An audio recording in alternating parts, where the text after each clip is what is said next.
Hey, men's leads, campus pastors, campus leads. Just wanted to talk real quick about the men's breakfast bacon session coming up in just a couple of weeks. Thank you guys for your hard work on that. So yeah, just really quick to reiterate sort of the vision and purpose behind it. One, if we're going to gather, we might as well eat. Make sure there's bacon there. It's called bacon session. That's kind of important. But you can make some good food. We're charging $10 for the event. We want to make sure it covers food. It doesn't cut into your budgets. And also if you're doing a service project, which we'll talk about in a second, that some of the extra money can go toward the service project. So the second thing we want to do is have some fun. I know HP is doing a car show. Some guys are doing cornhole. I think it's good to get guys just enjoying themselves in order to keep them engaged.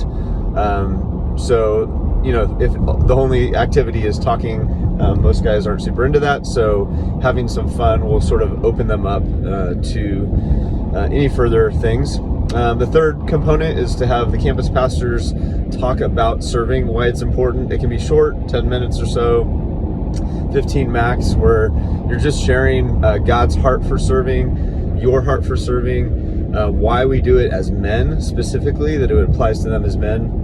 And that kind of leads into the service project. You're inviting them into the opportunity to serve shoulder to shoulder, and what that does for the church, what it does for the community, and hopefully you're working on something tangible that the guys can do. It can be really short, it doesn't have to take a long time. The point is just getting them engaged in serving. So those are kind of the four components of the day. And then for men's leads, I wanted to give you guys a specific challenge in regard to this event. So when we gather men, that is our opportunity to really start reaching some of our goals and starting new groups, finding men's leaders. We have to call out leadership in men. They're not going to raise their hand for the most part and say, I'm a leader, I want to lead. We have to call it out. And so those are opportunities to see the guys who are leading, see guys that we know and go, man, I would love for you to lead a group. And the goal, I'm going to just make it simple, is just for every campus to start at least one group, right? Bigger campuses, hopefully you can find more than one guy, but if you guys are focused on starting at least one group, man, we're moving forward in the right direction. Second thing regarding that is something that Palm has kind of piloted. Palm campus has started just a campus men's group where they meet on campus. It's sort of open to everyone.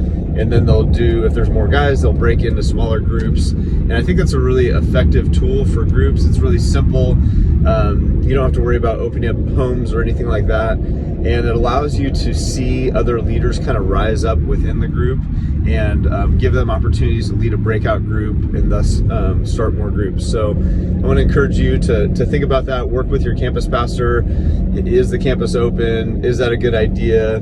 What do you think about it? That kind of stuff. You guys can work that out together. So I think that'll be just a great way for us to continue starting groups and getting men engaged. Obviously, it's a win if guys join community groups or start community groups as well. It's not just men's groups, but discipleship has to take place in order for the church to grow. And so a lot of that discipleship happens in community group, but also outside of community group with men's relationships as they go deeper, as they challenge one another, as they figure out how to follow Jesus, to lead their families, etc. So yeah, so that was kind of my challenge for you guys. If you have any questions, please let me know. Be praying for you, and yeah, excited for this. I think we can engage a lot of men and get them connected at the campus level, which is the purpose of this. So yeah, hope you have a great week. Thanks. Bye.